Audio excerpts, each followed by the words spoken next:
Now, I recently seen video of a store closing down in a certain community, and the people in that community are not happy about it. Details tonight about the latest closure to hit San Francisco. One of the last large grocery stores in the city's Fillmore district will shut down in a matter of months. The Safeway near Webster and Geary will close to make way for new housing.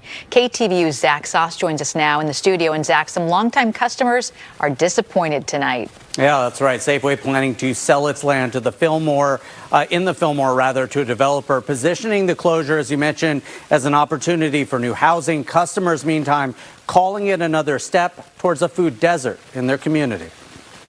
Oh, no, they need to stop that. I'm not happy about it. It's not good for the neighborhood. Martin X and those just learning Thursday, this San Francisco Safeway will soon be no more. For elderly people who stay around in some of these apartments, it's going to be kind of tough. Safeway selling its 3.6-acre lot along Webster Street in the city's Fillmore district to a developer. Align Real Estate expected to turn it into a mix of commercial, retail, and housing, with the supermarket shutting up shop as early as March. This is the only Safeway around this neighborhood, and I don't think that is like other grocery stores as big as Safeway in here. The nearest Safeway a mile away in the Castro. In a statement, San Francisco Supervisor Dean Preston welcoming the additional housing, but calling the timeline, quote, unacceptable, adding he's talking to the developer about the possibility of a replacement grocery store. It would be a great loss. For some of us to live in the neighborhood most of our lives, it's walking distance. In a statement, Mayor London Breed noting plans for a new Trader Joe's to soon open in nearby Hayes Valley, and calling the Safeway sale, quote, a rare opportunity to add a significant amount of housing to the area. A similar sentiment echoed by Safeway, which some neighbors called disingenuous. The crime is probably the reason why. I mean, I've seen it with my own eyes. No wonder they're closing, though. It's a very high crime in here. Over the last 2 years, Safeway installing exit gates, closing an entrance, and beefing up security to combat crime. I knew one of two things would happen. Prices would go up or they'd end up shutting it down. Probably a little bit of both has happened now. And we did reach out to the developer, Align Real Estate, to learn more about their plans for the site. So far, we've yet to hear back. But again, the sale really concerning for some in this neighborhood.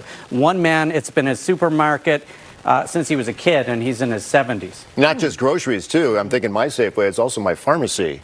And that could affect many people living in the area as well. Yeah, and for him. And maybe I'm supposed to feel bad because all these people have a store that's spitting distance from them, and it was always a great store. They could go in, get their groceries, and come back home. And now that it's closing down, they are going to have to find some other store that's farther away, especially if you're somebody who goes to that store to get some medicine. You'll have to relocate and figure out where you're going to actually have a match to go get your medicine from another store. But the reason why I can't really feel bad is because a lot of people in a lot of scenarios seemingly don't like the fact that this situation of a store closing down in certain communities is happening more and more and more throughout these past few months and years, because you refuse to give consequences to people who are going in and vandalizing the stores and stealing from the stores. Because no matter how much you want to care about all these other things that have nothing to do with making money, businesses want to make money. That is their number one goal. They could give you conversations about inclusion and diversity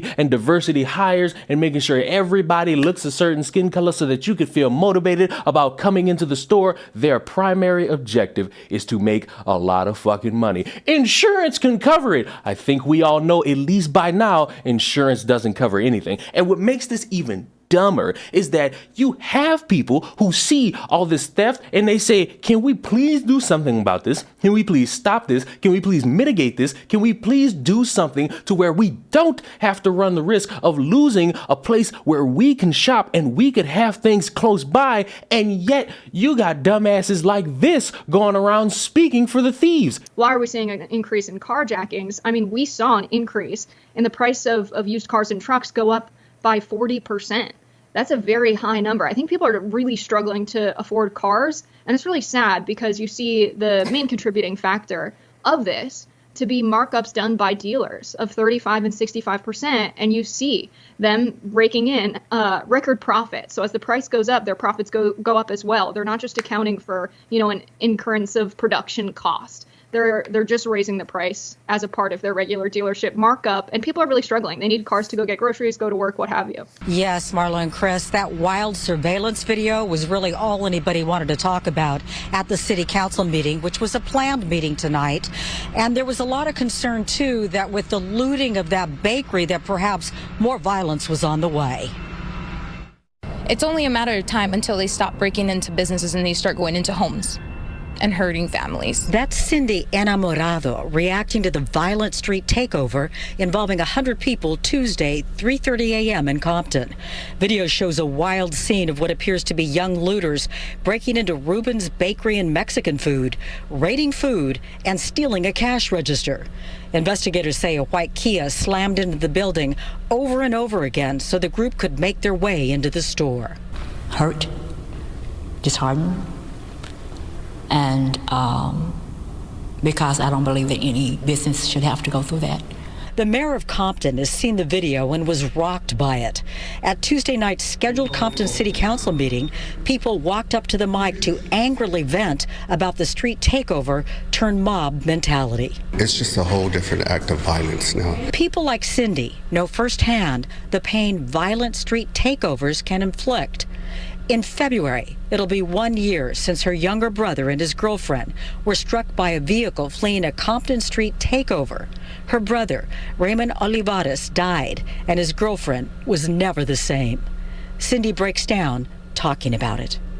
I never imagined outliving someone so pure and innocent and so invested in his own growth and his future, and someone who had no regard for human life took all his efforts away. The family has been through so very much. As far as the mayor here in the city of Compton, she told me that she's hopeful that she can get some help from the state. That would be in the form of the CHP offering extra patrols to try to deal with this problem. And getting back to the bakery, as you know, their register was stolen, and the city councilman telling me here this evening that they are going to get the bakery another register, and the reason is very important. Three Kings Day is coming up, and they want to be able to be open for business. But I can tell you that the level of concern very high here in the city of Compton.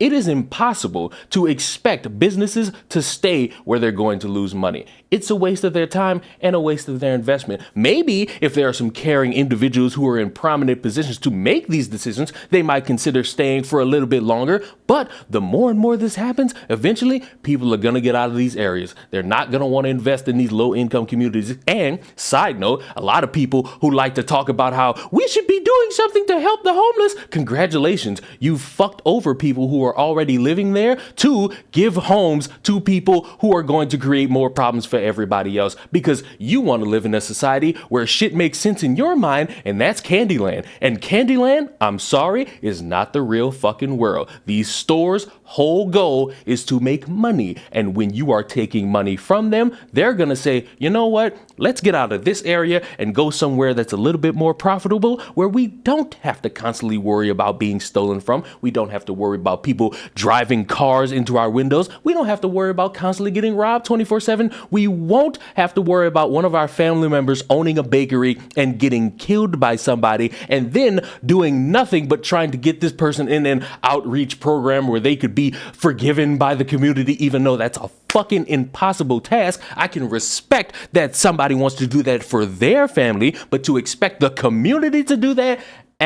And you know what's so funny is that when we talk about things like this, and we always have the common sense talk around the bonfire, I always ask this simple question, and for some reason, all these people who shout from the rooftops that you punishing somebody who is stealing from you is wrong, you attacking an individual who is being violent towards you or someone close by, and you deciding to defend them is wrong. They never conveniently want to answer with a straight face this question: can I come rob you and take everything from you? Because insert stupid reason here, you should feel bad for me and you should want to help me and you should just get on your knees, empty out your pockets and suck me off because I'm the disenfranchised who needs to steal because I can't afford anything. And guess what? It's everybody else's fault because the prices are too damn high. I would like to say that in the future, maybe some things could be done to benefit everybody. And honestly, I'm I'm going to go that route. If we had more instances of security that didn't get fired for